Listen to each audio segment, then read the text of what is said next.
adalah laporan panitia kepada panitia, kami persilakan.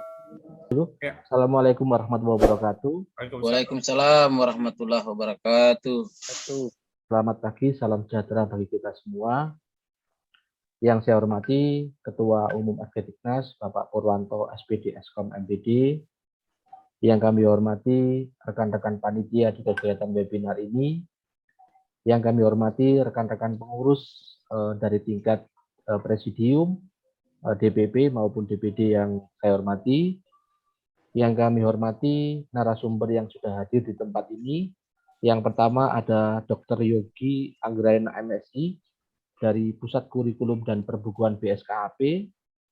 Yang kedua Bapak Asmali MPD, Tim Pengembang Kurikulum Direktorat SMA, sekaligus guru TIK atau Informatika di SMN 1 Waru. Yang kami hormati narasumber yang ketiga Bapak Yohan Adi Kurniawan Eskom. Beliau juga tim pengembang dari Pusat Kurikulum. Mohon izin, saya selaku Ketua Panitia ada beberapa hal yang ingin saya sampaikan. Yang pertama, tujuan webinar ini yang pertama adalah kita tahu bahwa pendidikan merupakan tanggung jawab kita semua. Kami di organisasi FGTIKNAS berkewajiban untuk ikut membantu pemerintah dalam rangka mengembangkan kompetensi rekan-rekan anggota FGTIKNAS, dalam rangka memajukan pendidikan Indonesia, dan juga dalam rangka memberikan pendidikan yang terbaik kepada putra-putri dan anak didik kita. Oleh karena itu, sesuai dengan amanat Undang-Undang Guru dan Dosen bahwa organisasi guru mempunyai peran strategis bagaimana ikut mewujudkan pembangunan Indonesia manusia seutuhnya dalam rangka mencapai generasi emas tahun 2045. Mohon izin kami sampaikan terkait kegiatan ini yang harusnya kita selenggarakan dalam masa liburan kemarin, cuman kita tahu bahwa guru TIK pada saat itu PPDB saya yakin semuanya sangat sibuk sehingga tertunda. Belum lagi kita menyesuaikan jadwal dari beberapa narasumber yang sangat padat sekali sehingga kami selaku ketua panitia mohon maaf apabila implementasi informatika dari kurikulum Merdeka ini agak terlambat, harusnya sebelum tanggal 18 Juli. Terkait laporan panitia, yang pertama jumlah pendaftar sampai tadi malam ada kurang lebih 972 yang masuk di tempat kami, dan untuk yang sudah hadir 377 melalui Zoom. Kami harap nanti semuanya bisa mengikuti dengan baik. Ini bagian dari syarat ketika mengikuti webinar. Harapan kami semua rekan-rekan guru TIK maupun informatika mendapatkan pencerahan apa yang harus dilakukan, bagaimana mekanismenya, bagaimana implementasi pelaksanaan di lapangan sehingga semuanya dapat terwujud, tertata dengan baik dan dapat memberikan pembelajaran yang baik kepada peserta didik. Mungkin itu saja bagi rekan-rekan yang hadir di sini. Silakan kalau mau mendaftar sebagai anggota FGTIKNAS, mari kita bersama-sama memajukan pendidikan Indonesia melalui organisasi. Sekian laporan dari saya. Mohon maaf apabila ada yang salah. Terima kasih. Saya akhiri. Wassalamualaikum warahmatullahi wabarakatuh. Waalaikumsalam warahmatullahi wabarakatuh.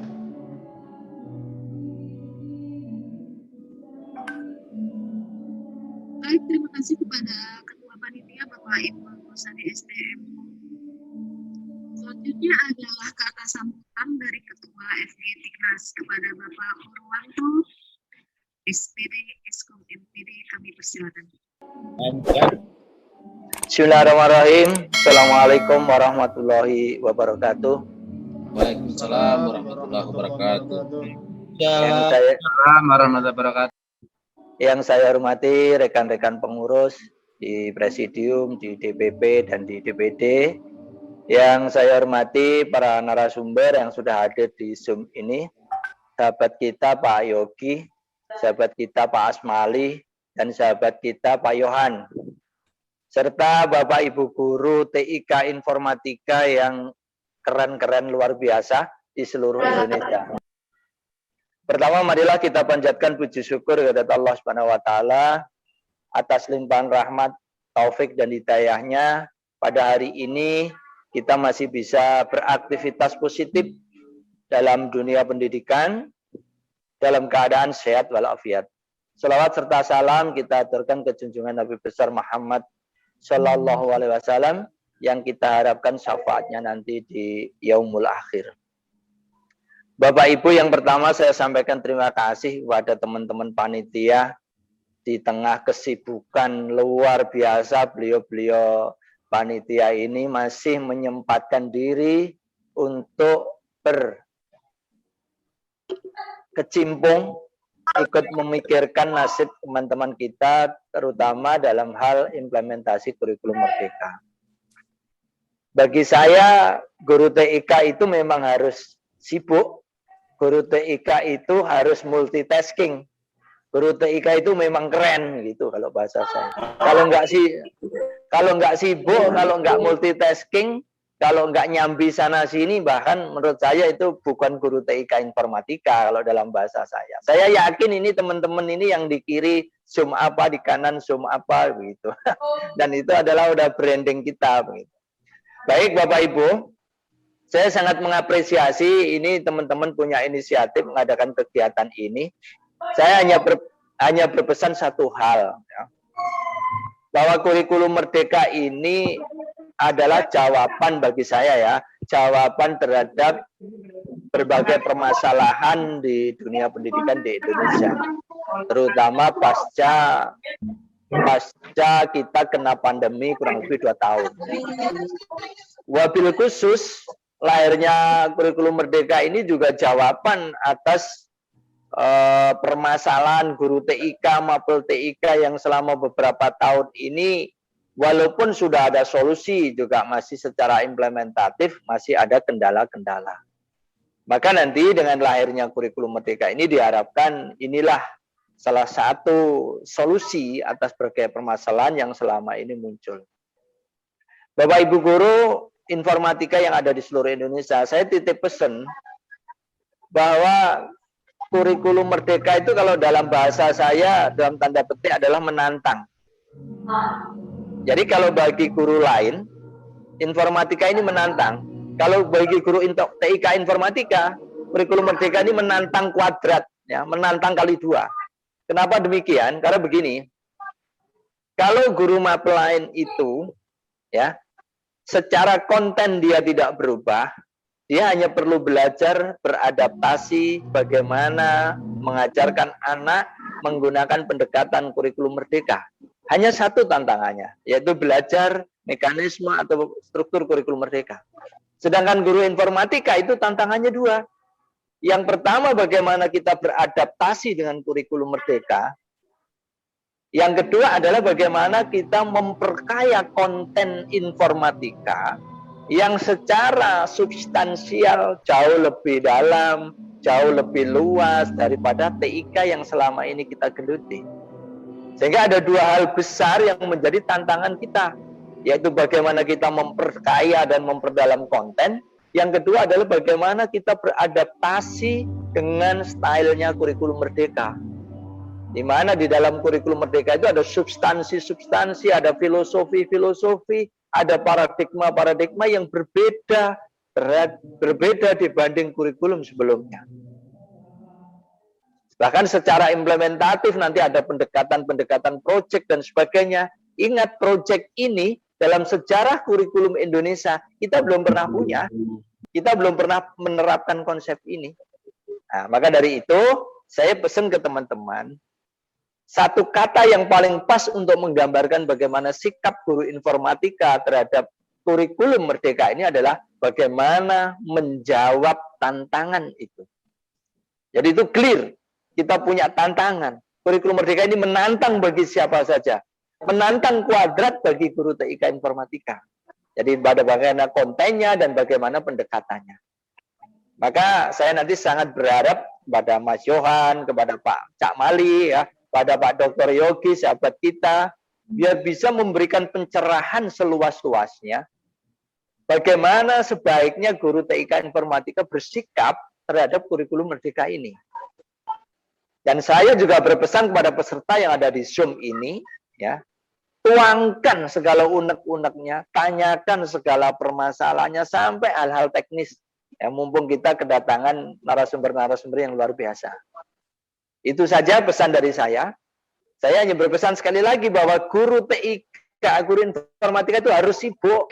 Guru TIK informatika itu harus multitasking, mengerjakan beberapa kerjaan dalam satu waktu. Karena pada dasarnya guru TIK informatika itu adalah keren. Sekeren acara hari ini. Terima kasih. Mohon izin, kami akan membuka acara ini dengan memohon ridho kepada Allah Subhanahu wa taala. Hari ini Kamis tanggal 21 Juli 2002 acara webinar Kurikulum Merdeka, webinar informatika dalam implementasi Kurikulum Merdeka yang diselenggarakan oleh FPTIKNAS secara resmi dinyatakan dibuka. Oke. Terima kasih atas perhatiannya. Mohon maaf atas segala kilap. Billahi taufik wal hidayah. Wassalamualaikum warahmatullahi wabarakatuh. Waalaikumsalam warahmatullahi wabarakatuh. Sekaligus Pak Eko dan teman-teman yang lain mohon izin. Karena kami ini di samping saya ini juga sedang kerabuan tamu dari Kemdikbudristek, yaitu dari Bapak Kepala Badan Standar dan Assessment di kurikulum ya Kemdikbud. Ini jangan ada acara di lapangan di Ngawi, sehingga saya hanya mohon izin ini langsung live dari ruangan ini untuk mendampingi beliau di lapangan. Terima kasih. Oke. Salam buat beliau, Pak. Oke, siap. Oke. Semangat Pak Pur. Yuk, yuk. Terima kasih kepada Ketua Aktivitas Bapak Purwanto untuk sambutan dan sekaligus membuka kegiatan webinar kita hari ini. Dengan demikian, rangkaian pembukaan sudah selesai. Narasumber bersiap-siap untuk menerima pertanyaan-pertanyaan dari guru TK yang mungkin sangat penasaran dengan bagaimana sih sebenarnya implementasi informatika di KM. Rasanya saya juga penasaran sekali gitu. Baru kali ini juga ada webinarnya dan alhamdulillah aktivitas yang melaksanakannya. Oke teman-teman, setelah pembukaan kita jeda sebentar untuk mempersiapkan narasumber yang pertama yaitu Bapak Yohan. Bapak Yohan gimana? Sudah siap Bapak? Siap Bu Furika. Oke, terima kasih. Kita buka di sesi narasumber yang pertama, yaitu Bapak Yohan Adi Setiawan. Bapak Yohan Adi Setiawan ini adalah orang yang luar biasa, guru TIK yang sangat luar biasa, dengan karya-karyanya yang luar biasa. Nah, gimana Pak Yohan, apa kabar? Alhamdulillah. Alhamdulillah. Sedikit saya bacakan profil Bapak Yohan di terakhir. Beliau adalah guru di SMK 5 dan SMK 4 Bojonegoro. Benar Pak Yohan ya? Oke, kemudian pernah juga mengajar di SMP 1 Blora, pernah juga mengajar di SMP Negeri 2 Kalitidu, Bojonegoro. Pak Yohan juga memiliki skill nih, selain sebagai guru TIK, juga sebagai mobile developer, kemudian MII trainer, learning. Nah untuk kali ini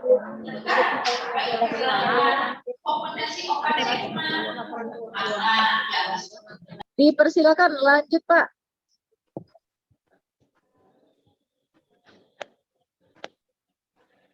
Baik, terima kasih Bu Furika atas penyampaian profil singkat saya ya. Alhamdulillah pagi hari ini saya bisa bergabung dengan teman-teman guru informatika se-Indonesia ya di pagi hari yang cerah ini, dan kebetulan saya baru juga sampai di tempat ya pagi tadi. Pagi hari ini saya akan memaparkan ya materi tentang teknik pembelajaran informatika dalam implementasi kurikulum Merdeka.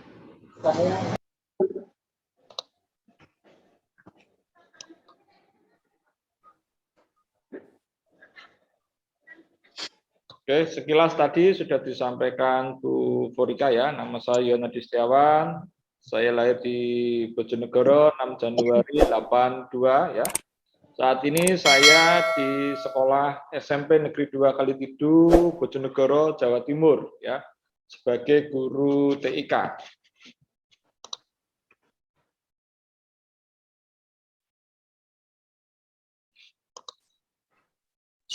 Dalam kegiatan pembelajaran yang biasanya saya menjadi pegangan ya, yaitu dari Ali bin Abi Thalib yang mengatakan, didiklah anakmu sesuai dengan zamannya. Ya, kata ini mungkin sangat cocok bagi kita ya, guru informatika, karena pelajaran informatika itu selalu melakukan adaptasi dengan teknologi yang terbaru. Ya, jadi kalau guru TIK itu wajib selalu belajar ya, up to date ya. Jadi kalau ilmu informatika itu mungkin kita belajar 6 bulan ke depan itu sudah ada hal-hal yang baru ya. Bahkan mungkin peserta didik kita sudah mengetahui hal tersebut ya. Makanya kita sebagai guru informatika jangan pernah berhenti untuk belajar ya. Itu pesan dari saya juga.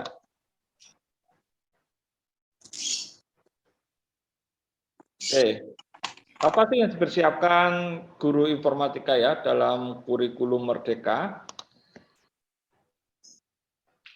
Pertama adalah buku bacaan guru informatika ya yang judulnya Everything You Need to Teach Computer Science and Coding in One Big Fat Notebook. Nah, ini diharapkan ya semua guru informatika membaca ini chapter 1 sampai chapter 7 kalau nggak salah ya, ingat saya ya.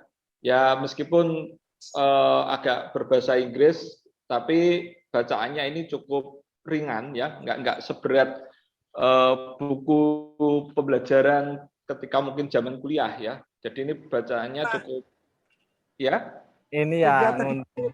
Kalau diundang alasannya banyak. Oke, saya lanjutkan ya. Ada harus mengundangnya sering-sering SMA aja. Sebenarnya seimbang. Oke, mungkin Adit dan lupa mengunmute. Oke, ya, makasih. Ya, jadi sebagai guru informatika ya, tolong dibaca buku ini sebagai landasan dasar ya sebelum masuk ke materi informatikanya ya. Jadi ini untuk dasar Bapak Ibu guru baik yang sudah berijazah bidang IT ya maupun yang belum ya. Ini kalau bidang IT mungkin untuk merefresh pengetahuan yang sudah pernah didapat di perkuliahan. Bagi yang guru non IT ini menjadikan ilmu tambahan ya. Kalau menerjemahkan bisa menggunakan Google Translate ya. Insya Allah tidak ada kendala karena ini bacaannya tidak terlalu berat ya. Ini mungkin nanti saya kasihkan ke panitia ya, bisa untuk dipelajari oleh teman-teman kita nanti yang ikut agenda di pagi hari ini. Oke, yang berikutnya adalah persiapan pengajaran ya. Sebagai guru informatika itu ada 4 hal ya. Yang pertama adalah kita harus mempelajari capaian pembelajaran informatika pada setiap fasenya. Ya, kebetulan kalau kita lihat dari CP itu sudah didesain oleh perancangan kurikulum itu sejak sekolah dasar ya, fase A, ya fase A, B, C, D, E, F. Ya, artinya informatika ini sudah dirancang cukup komplit ya hasilnya ya. Cuma ketika di fase ABC, informatika ini tidak menjadi pelajaran yang wajib seperti di SMP dan di SMA fase E. Ya. Nah, bagi yang di jenjang D, ya, jenjang D mungkin perlu dilakukan asesmen diagnostik ya untuk peserta didik kita. Sampai di manakah kira-kira posisi peserta didik kita ya, apakah sudah bisa masuk ke fase D di kelas 7 ataukah mungkin masih di fase A, B atau C ya. Termasuk juga yang di SMA ya, fase E juga dilakukan asesmen diagnostik. Apakah di fase D mereka sudah bisa tercapai. Jadi kalau yang di SMA mungkin perlu mempelajari dulu di fase D ya, seperti apa sih informatika di fase D ya. Sehingga nanti ketika guru-guru SMA mau mengenalkan informatika di SMA, mereka tidak akan mengalami terlalu kendala. Ya. Setelah dari capaian pembelajaran kita pelajari, maka kita lakukan adalah alur tujuan pembelajaran. Ya. Dari alur tujuan pembelajaran itu kita bisa melakukan modul ajar, ya, menyusun modul ajar. Kemudian yang terakhir adalah buku teks. Nah, yang menarik di sini adalah Kementerian Pendidikan akan menyediakan poin 1, 2, dan 3. Ya. 1, 2, 3, 4 ini akan disediakan semua oleh Kemdikbud ya. Artinya apa? Guru informatika jika merasa dari buku teks itu sudah cukup sebagai pegangan untuk pembelajaran di sekolahnya, maka Bapak Ibu guru sebagai guru informatika tinggal menyusun pelaksanaan pembelajarannya seperti apa. Ya, karena ATP dan MA sudah disediakan oleh kementerian, jadi tinggal menggunakan ATP dan MA yang ada. Tapi ketika Bapak Ibu guru melihat dari ATP, MA dan buku teks itu perlu ditingkatkan, ya, perlu ditingkatkan levelnya, karena mungkin peserta didiknya sangat antusias, ya, atau mungkin sudah mengenal teknologi dengan baik, maka ATP dan MA ini bisa dilakukan perubahan sesuai dengan kemampuan peserta didiknya. Ya. Jadi tinggal mana yang akan dipakai nanti Bapak Ibu guru dalam pengajarannya. Ya. Apakah mengadopsi yang sudah ada, ataukah akan melakukan perubahan yang sesuai dengan kondisi sekolahnya. Karena ini semua yang sudah disediakan, ini merupakan inspirasi bagi Bapak Ibu guru termasuk buku teksnya. Ya.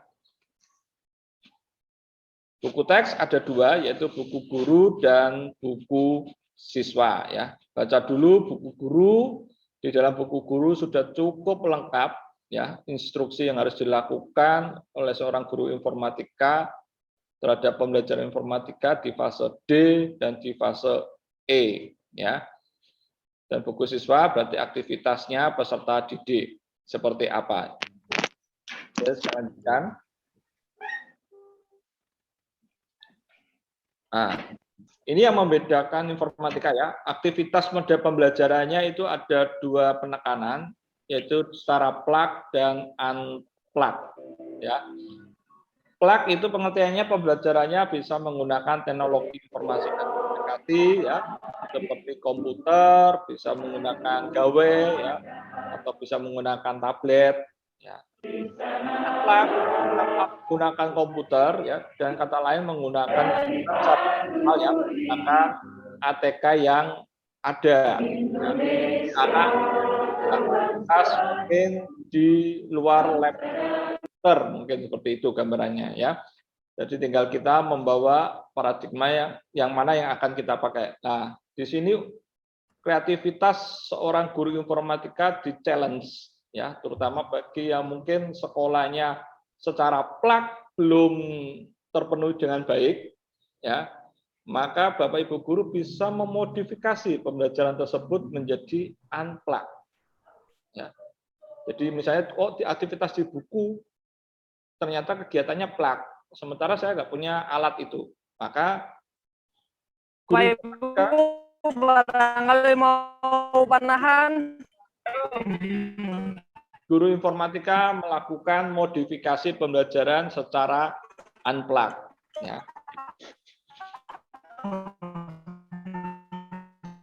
Nah, kemudian buku kerja siswa, ya. Buku kerja siswa bisa menggunakan loose leaf seperti ini, ya, di mana yang sebelah kanan ini sebanyak elemen di informatika, ya. Buku ini digunakan peserta didik selama 1 fase, ya, dimanfaatkan selama 1 fase, ya, atau mungkin kalau di SMA bisa jadi untuk 2 fase, ya. Intinya selama dia di SMP dan itu bisa dipakai. Tujuannya apa? Seperti ini, ya. agar peserta didik akan mengetahui perkembangan ya, progres ya dari setiap elemen itu ilmunya seperti apa informatika ya, sehingga peserta didik tidak mengalami lupa ya atau mungkin dulu seperti apa sih materinya. Nah, ini bisa dengan bersinambungan dia tetap bisa belajar ya, dari setiap elemen. Ya, ini saran dari buku teks siswa itu juga ada ya, disarankan pakai model seperti ini.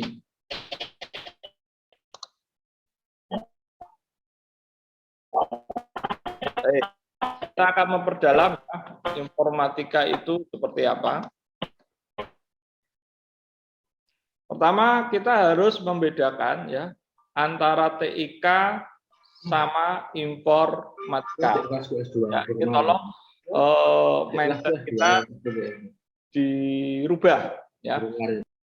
Ketika kita mengenal TIK itu cenderung kita memberikan materi pengenalan IT dalam pembelajaran. Ya.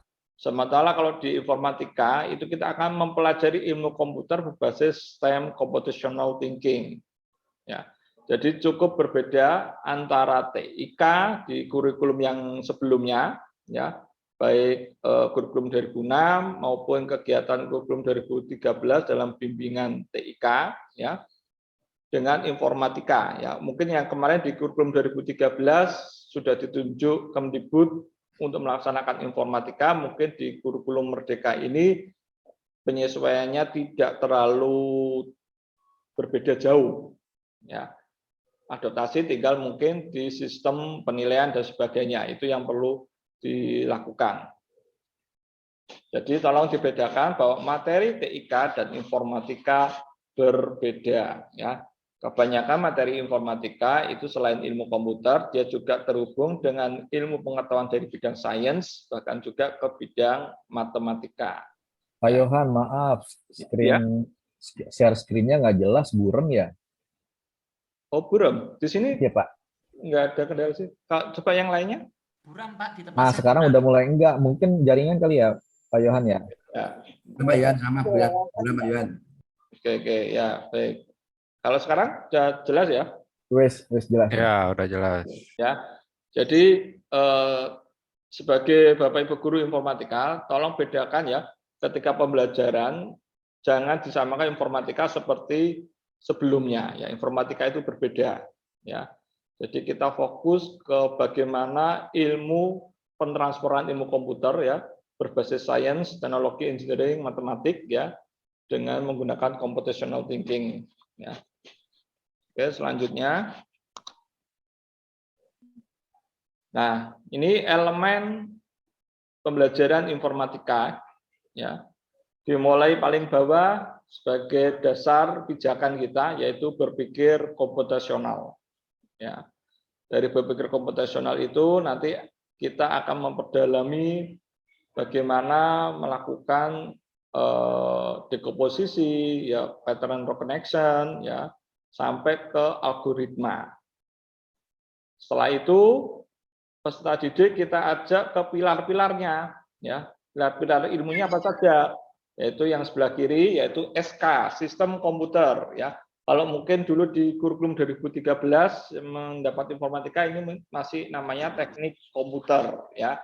Tapi kalau di kurikulum Merdeka ini sudah dirubah menjadi nama sistem komputer.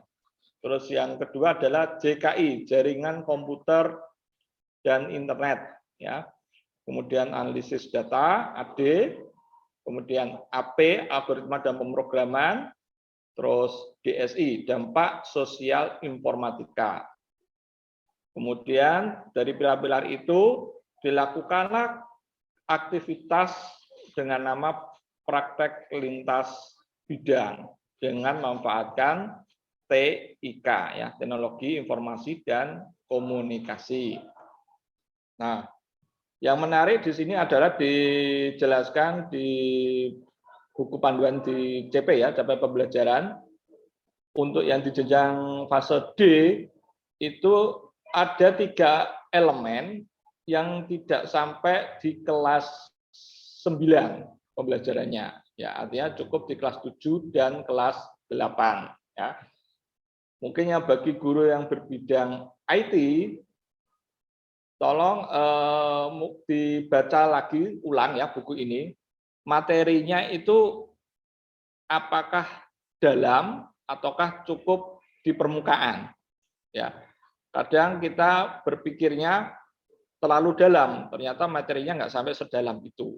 Ya, jadi aktivitasnya dari buku itu sudah ditentukan yang minimal itu seperti apa. Kecuali kalau minimal ini sudah tercapai, mau dilakukan pendalaman, silakan. Ya. Dari elemen-elemen ini, aktivitas terbesar itu kebanyakan di algoritma dan pemrograman dan PLB. Ini waktu yang alokasinya cukup panjang. Ya. Kenapa cukup panjang? Terutama di PLB ya. Seperti yang kalau kita perhatikan dari framework 21 CLD, ya, di mana pembelajaran proyek itu berjalan minimal 5 hari. Itu baru disebut pembelajaran proyek. Ya, termasuk juga di Google itu juga menyampaikan ya desain sprint ya. Dengan menggunakan desain sprint, maka pembuatan proyek itu juga berjalan minimal 5 hari. Ya, makanya di kurikulum Merdeka ini ada kegiatan penguatan proyek profil pelajar Pancasila yang berjalan juga lebih dari 5 hari. Nah, itu barulah disebut dengan nama pembelajaran proyek. Ya. Kalau kurang dari 5 hari itu belum bisa dikatakan pembelajaran proyek. Ya. Mungkin mini proyek atau persiapan proyek seperti itu. Oke, saya lanjutkan.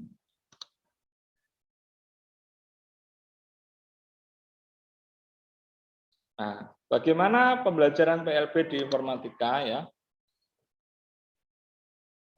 Jadi peserta didik kita, kalau kita misalnya waktu alokasi kita cukup ya untuk pembelajaran secara intra, maka lakukanlah PLB itu secara intra ya. Tapi kalau waktu kita ternyata di intra tidak cukup, maka lakukan kegiatan di kokurikuler ya dengan mengambil tema NKRI ya, teknologi dan NKRI. Itu bisa kita bawa materi PLB ke dalam tema proyek P5 itu ya. Itu merupakan solusi kita jika ternyata waktu untuk pelaksanaan PLB tidak cukup waktunya. Nah, ini adalah salah satu contoh peserta didik saya ya, melakukan kampanye tentang Adiwiyata ya. Ini kebetulan yang ini elemen dari DSI ya, dampak sosial informatika, di mana saya harapkan peserta didik bisa melakukan kampanye seperti itu.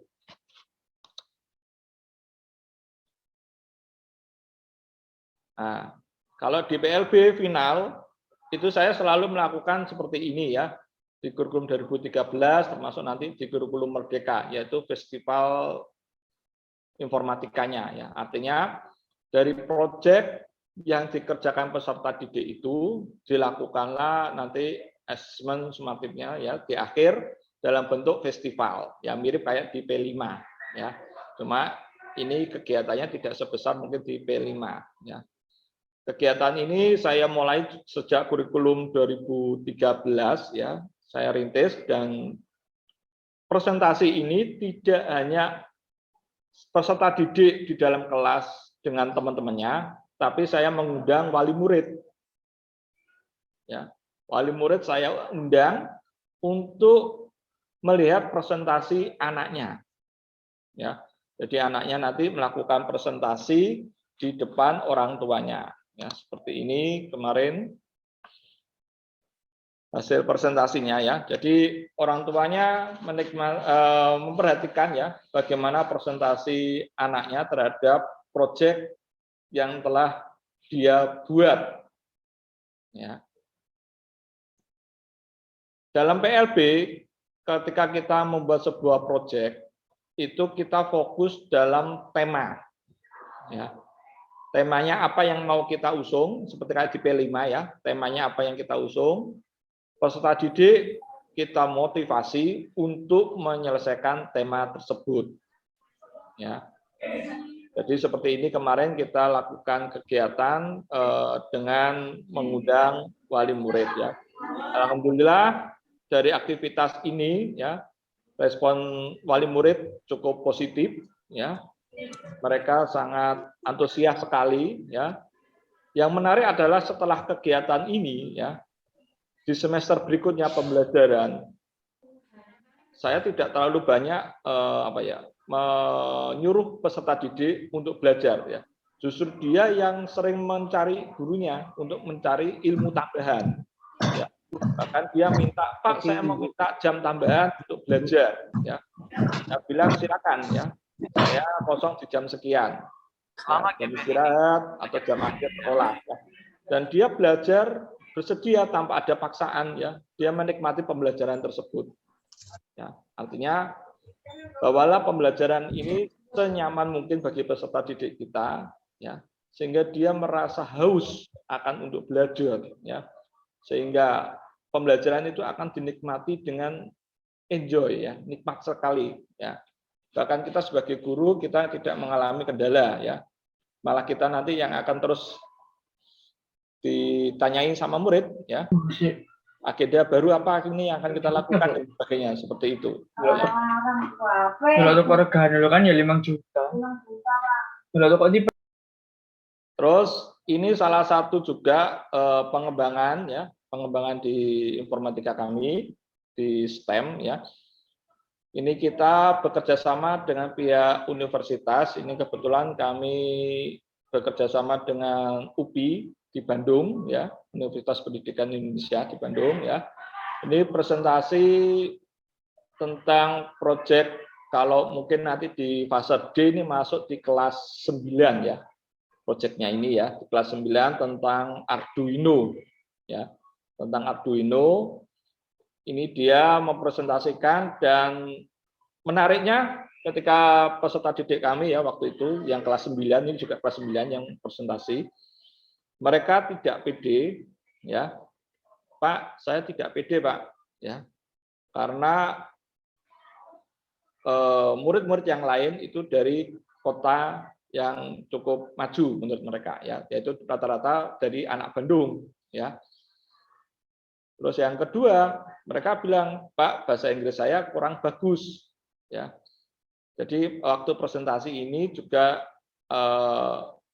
menggunakan bahasa Inggris. Ya, jadi saya bilang jangan khawatir, ya, jangan minder, tetaplah belajar. Ya, saya akan mendampingi apa yang ingin kamu eksplorasi. Ya, ketika mereka presentasi, justru malah menarik ya, ketika mereka memahami tentang STEAM ya, ketika dia pra presentasi, proyek ditampilkan ya seperti di depan ini, membuat inspirasi teman-teman yang dari Bandung ya. Ternyata proyek mereka masih kurang sentuhan art ya, seninya belum tampak ya. Karena inspirasi dari kami, mereka berupaya untuk merubah desain ya, dari proyek mereka ya. Dari pengalaman inilah mereka menjadi lebih pede lagi ya, untuk yakin bahwa kemampuannya tidak kalah dengan teman-teman yang ada di kota seperti itu ya. Kebetulan sekolah kami ada di desa ya, termasuk di desa. Nah, dengan teknologi seperti ini diharapkan nanti teman-teman juga bisa manfaatkan ya, memanfaatkan belajar bersama ya, diskusi bersama ya, seperti kita di pagi hari ini.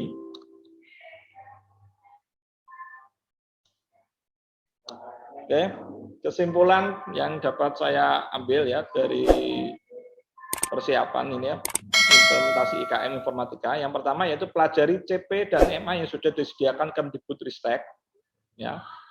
Yang kedua, pelajari buku bacaan dan buku teks guru maupun siswa.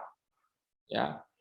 Kemudian eksplorasi kegiatan sesuai konteks sekolah, baik plug maupun unplug. Ya, seandainya di buku itu berbunyi plug, maka jangan diupdatekan materi itu, tapi cari solusinya ya. Kira-kira materi unplug-nya seperti apa ya. Serta lakukan kolaborasi antar sekolah secara daring ya. Bisa jadi nanti PLB bisa dilakukan presentasi antar sekolah seperti kayak tadi di murid saya yang sebelumnya seperti itu, tapi dengan peserta didik di beda provinsi ya, Jawa Timur dan Jawa Barat seperti itu. Kemudian yang terakhir, lakukan refleksi dari setiap kegiatan untuk perbaikan pembelajaran berikutnya.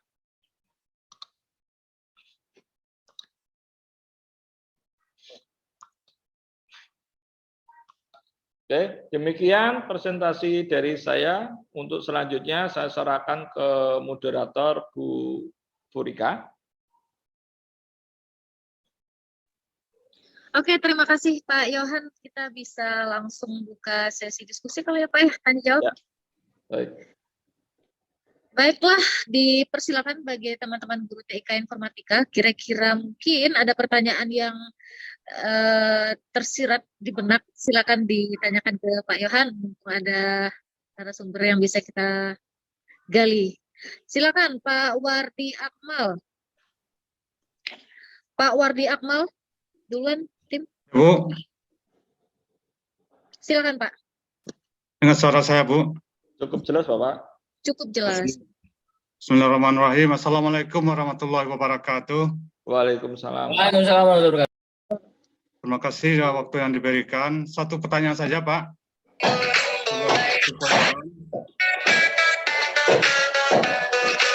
Boleh dibantu untuk di-unmute. Silakan Pak. Ya. Kita ini perdana ini Pak untuk tahun ini untuk informatika. Yang jadi pertanyaan saya buku pegang guru dan siswa ini Pak.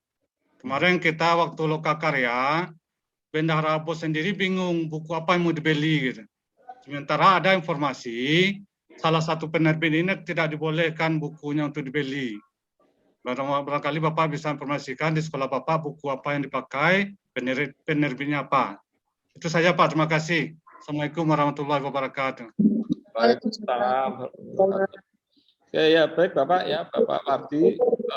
Sepertinya buku teks itu bisa diambil secara online juga. Kalau beli itu kemarin ingat saya itu dari Dirjen itu ada edarannya ya. Edaran untuk membeli buku teks. Itu sudah ada sih dari Kemdikbud kemarin ingat saya ada edaran untuk pembelian buku teks itu kemana ya. Ingat saya sih melalui Gramedia sama DP Book kalau nggak salah ya. Dari dua vendor itu untuk pembelian buku teks ya. Jadi mungkin nanti bendaharanya koordinasi dengan dinas mungkin ya atau dengan MKKS ya. Yang jelas dari Kemdikbud itu sudah diberi petunjuk pembelian buku teksnya itu kemana untuk yang kurikulum merdeka. Seperti itu Bapak. Iya Pak. Bagaimana Pak Wardi apa? Sudah jelas ya? Jadi kita koordinasi ke dinas dulu Pak. Sudah ke MKKS atau dinasnya Pak. Yang jelas edaran itu sudah ada ingat saya. Ya di kabupaten kami kemarin sudah diberi edaran itu dan kepala sekolah sudah mengalokasikan anggaran untuk membeli buku kurikulum merdeka seperti itu Pak. Terima kasih Pak Yohan. Ya sama-sama Pak. Baik, mungkin Pak Wardi Akmal sudah cukup jelas ya jawaban dari Pak Yohan. Didapatkan di mana buku gitu ya. Oke, terima kasih Pak Yohan, Pak Akmal. Selanjutnya Bapak siapa ini? Zulfadli Ramadan. Silakan Pak, langsung. Assalamualaikum warahmatullahi wabarakatuh Pak. Waalaikumsalam. Gini Pak, ada terjadi permasalahan yang teknis ini Pak mengenai pembelajaran TIK. Selama saya kebenaran saat ini baru pertama kali buat mengajar TIK. Dan kondisi teknis di sini, kami ini daerah pedesaan, Pak. Mayoritas yang anak-anaknya anak-anak kurang mampu, anak-anak petani. Dan selama ini pun belum ada yang namanya belajar komputer. Nah, sedangkan saya sudah melihat buku ajar atau modul ajar yang ada di fase E itu nggak layak buat diajarkan sama siswa-siswa di sini. Sedangkan mereka saja pada saat pelaksanaan NBK kemarin tahun 2020 untuk megang mouse, untuk menghidupkan komputer, bahkan untuk ngetik keyboard itu nggak tahu 1 jam buat mereka belajar. Itu Pak, mohon solusinya Pak. Apakah saya harus mengambil ke fase A buat teknik dasar lagi mengajari mereka atau gimana Pak? Terima kasih, itu aja. Oke, baik Pak Zulfadli, ini berarti di SMA ya posisinya ya? Iya Pak. Oke, ya. Oke. Berarti gini, biasanya kalau di kabupaten kami di SMA itu ada namanya kegiatan matrikulasi ya, matrikulasi. Nah, disitulah kita mengajak peserta didik kita untuk bisa masuk ke informatika ya. Kalau di bukunya itu ada kegiatan bab 1 yaitu generik ya, itu bisa kita manfaatkan ya untuk mengetahui kemampuan peserta didik kita dalam informatika ya. Artinya manfaatkan waktu kegiatan matrikulasi untuk mempersiapkan peserta didik kita, mempersiapkan Pak ya. Artinya bukan dia harus menguasai ini enggak, tapi dia siap dulu ya, siap dulu dengan informatika itu seperti apa. Ini sama juga dengan negara-negara tetangga kita ya, seperti kayak dulu yang saya di Singapura itu juga sama ya. Mereka mempersiapkan muridnya ya. Jadi melakukan, kalau di Singapura itu ada kegiatan bimbingan TIK itu sebelum dia masuk ke sains komputernya. Jadi seperti itu ya, sama. Jadi seperti kayak di SMA yang saya tahu itu ada kegiatan matrikulasi, hampir sama. Jadi kegiatannya seperti itu. Itu mungkin solusi yang bisa kita pakai ya. Karena jelas beda muatan TIK dengan di informatika itu ada perbedaan ya. Jadi di informatika itu lebih diarahkan anak berpikir komputasionalnya itu seperti apa, penekanannya di situ yang sering muncul ya, kalau dilihat di buku guru itu pasti ada di kolom berpikir komputasionalnya itu yang dipelajari apa. Jadi penekanannya itu di berpikir komputasionalnya, bukan lagi cara penggunaan alatnya. Jadi mindsetnya kita harus berbeda antara informatika dengan TIK. Makanya tadi saya sebutkan kita harus bisa melepaskan ya mindset TIK dengan mindset informatika. Kalau di informatika berpikir komputasional yang ditekankan, tapi kalau di TIK penggunaan alat TIK-nya. Nah, itu yang harus kita bedakan. Seperti itu, Bapak. Oke, Pak. Mengerti. Oke, gimana Pak? Kira-kira ya, alhamdulillah mengerti Bu. Oke. Jadi memang ada perbedaan antara TIK dan informatika ya Pak Yohan, sangat kalau menurut saya sangat jelas itu perbedaannya, bahwa di TIK bagaimana cara menggunakan, sedangkan informatika bagaimana cara berpikirnya. Iya. Benar gitu ya Pak. Nah, oke, baiklah. Bagaimana ada lagi pertanyaan kali? 1 orang lagi bisa kita buka? Mungkin dari chat, mungkin Bu Purika mungkin. Belum masuk ke saya kalau saya ini. Panitia, bagaimana, mungkin ada pertanyaan dari teman-teman guru yang lain? Silakan teman-teman lapangan yang di chat ada tuh Bu Purika. Mungkin bisa dibacakan. Bacain. Oh, di chat aja nanyanya.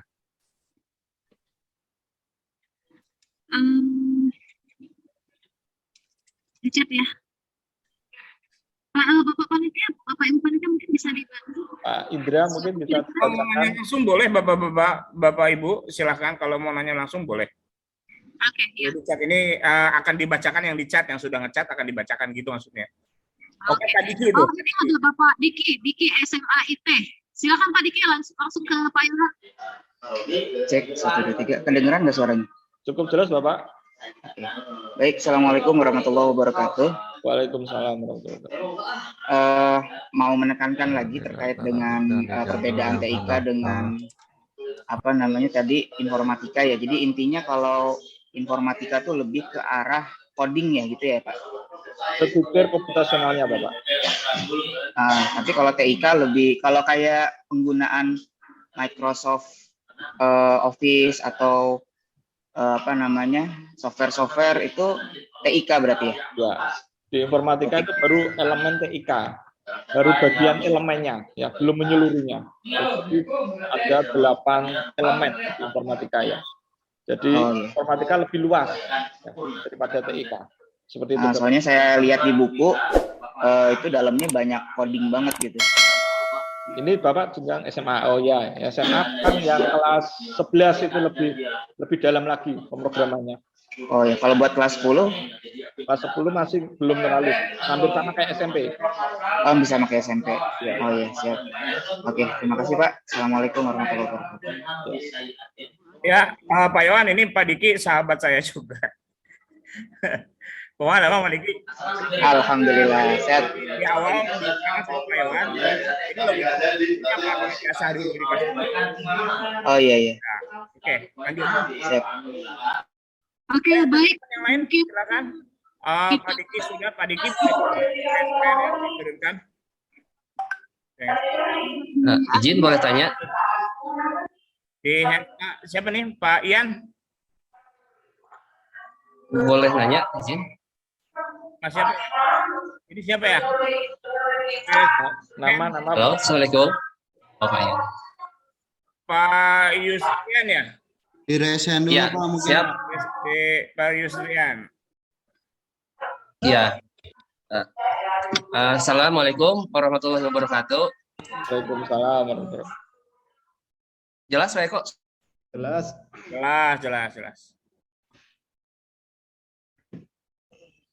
Nah, jadi lagi suaranya. Oh iya. Halo. Ya, lanjut. Terima kasih. Saya Yusdrian Triatman dari SMP Siliwangi. Ingin bertanya untuk Pak Yohan, apakah nanti ke depannya ada pelatihan untuk guru-guru informatika biar kita sudut pandangnya sama gitu untuk disampaikan kepada anak-anak. Mungkin itu aja dulu Pak Yohan, terima kasih.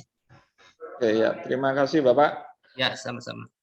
Kalau saya baca dari regulasi yang terakhir, ya memang akan ada diklat bagi guru informatika. Nah, cuma kita masih belum tahu informasi lebih lanjutnya ya, kapan diklat itu dilakukan dan penyelenggaranya siapa ya.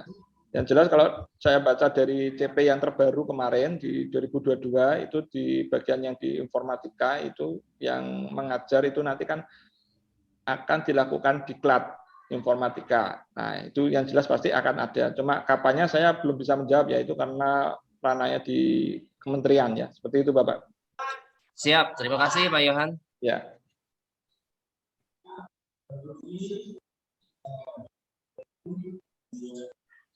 Bagaimana, udah clear ya tadi Pak Yohan? Iya Pak. Saya rasa mungkin di kita untuk sesi materi Pak Yohan yaitu tentang implementasi informatika di IKM, kita cukupkan sampai di sini karena masih ada menunggu 2 narasumber lagi. Itu Bu Furika banyak yang dari chat pengen bertanya itu. Bisa dibacakan. Ya oke. Sesi tanya jawab secara langsung dengan Pak Yohan kita cukupkan hanya 3 peserta. Kita baca pertanyaan yang banyak juga ini maksudnya masuk ke panitia. Oke, kita coba. Saya mau bertanya. Pertanyaan dari Wahono, Bapak Wahono.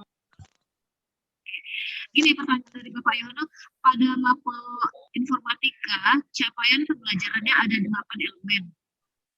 Nah, ada beberapa elemen yang materinya cukup padat, yaitu elemen analisis data dan algoritma. Sejauh mana kedua elemen tersebut disampaikan ke peserta didik? Nah, gimana Pak Yohan? Silakan Pak Yohan. Oke, via chat ya Bu ya tadi ya? Iya, via chat itu. Oke ya, baik ya. Seperti yang tadi sudah saya sampaikan ya, ada beberapa elemen di informatika itu yang tidak butuh waktu yang terlalu panjang ya, ada yang juga yang panjang. Nah, itu adalah strategi kita dalam mengatur pembelajaran tersebut ya. Seperti apa kita memberikan ke peserta didik kita, seperti kayak di analisis data itu ingat saya kalau di jenjang fase D itu selama 3 tahun. Ya. Jadi kalau Bapak breakdown ya materinya sama 3 tahun itu nanti akan insya Allah cukup ya.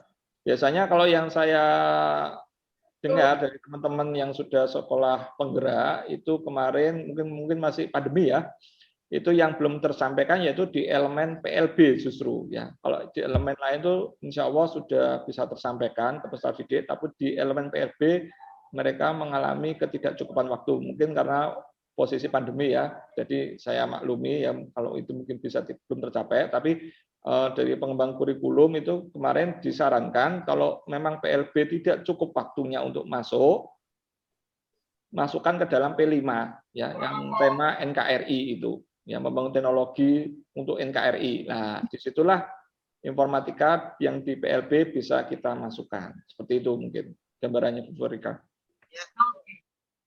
Oke, terima kasih. Itu pertanyaan dari Pak Walu, saya rasa sudah sangat jelas ya, Pak Yohan jawabannya. Kemudian saya satu lagi pertanyaan yang ada di chat. Oke, ya baik. Oke, dari Bapak Sugeng Setiawan, SMK PIM. Pertanyaannya begini, apakah informatika ini mengarah ke pemrograman? Nah, kemudian bagaimanakah dengan jurusan non-komputer seperti teknik kimia, farmasi, apakah menyesuaikan atau mengikuti? Seperti itu Pak Yohan, silakan. Oke, baik. Kalau yang untuk SMK saya nggak terlalu memperdalam ya Mbak Bu ya, karena informatika itu yang berbeda.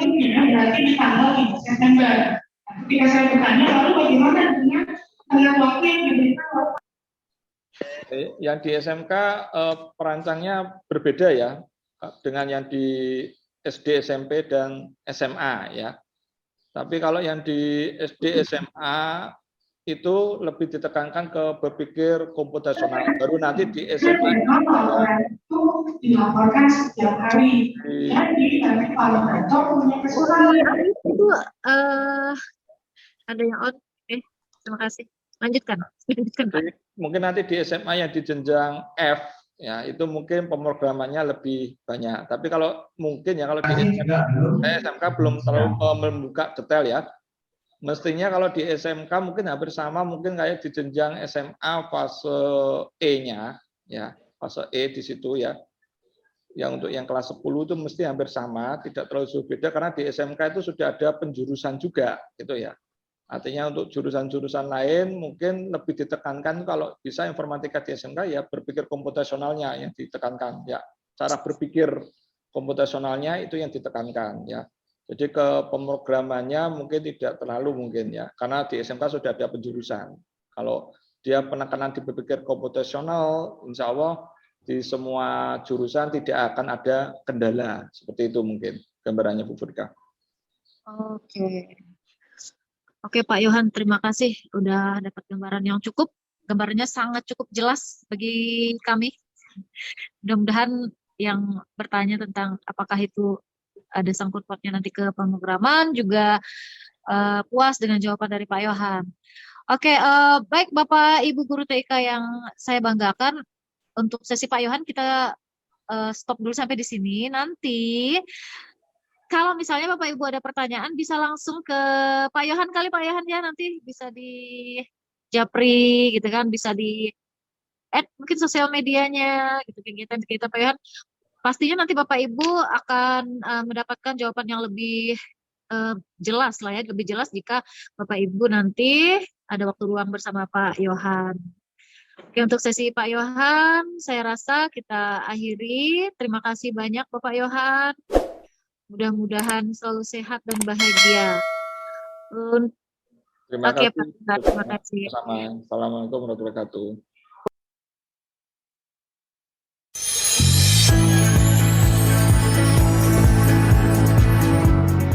Program Studi Magister Teknik Informatika merupakan program studi di bawah Fakultas Ilmu Komputer Institut Informatika dan Bisnis Dharma Jaya.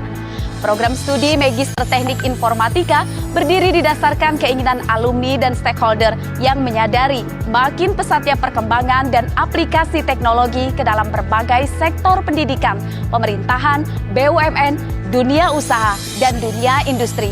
Program studi Magister Teknik Informatika mengedepankan kemampuan analisis, inovasi, desain dalam menyelesaikan permasalahan di bidang informatika, sistem informasi, dan mengembangkan perangkat lunak. Program studi Magister Teknik Informatika IIB Dharma Jaya memiliki 3 konsentrasi, yaitu Intelligent System, Data Science, and IT Governance.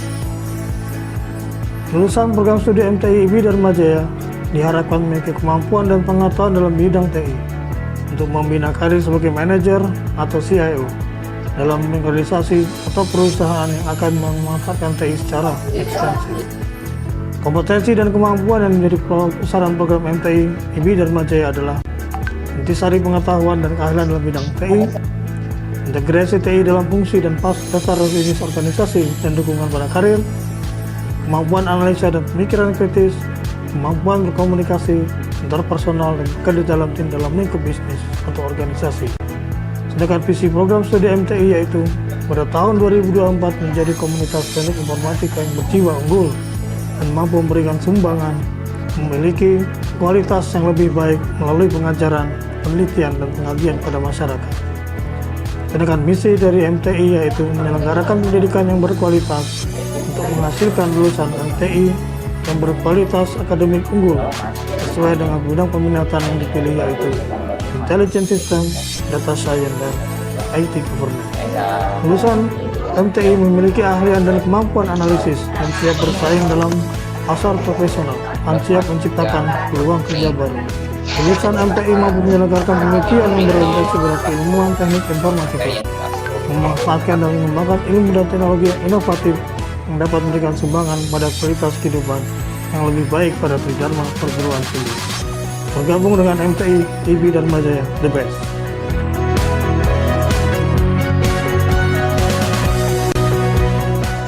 Bersama Pasca Sarjana Magister Teknik Informatika menjadikan kita bertakwa, berpikir maju, inovatif, dan kreatif dalam pemanfaatan teknologi. Pasca Sarjana Magister Teknik Informatika terdepan dalam teknologi. Dharma Jaya, the best!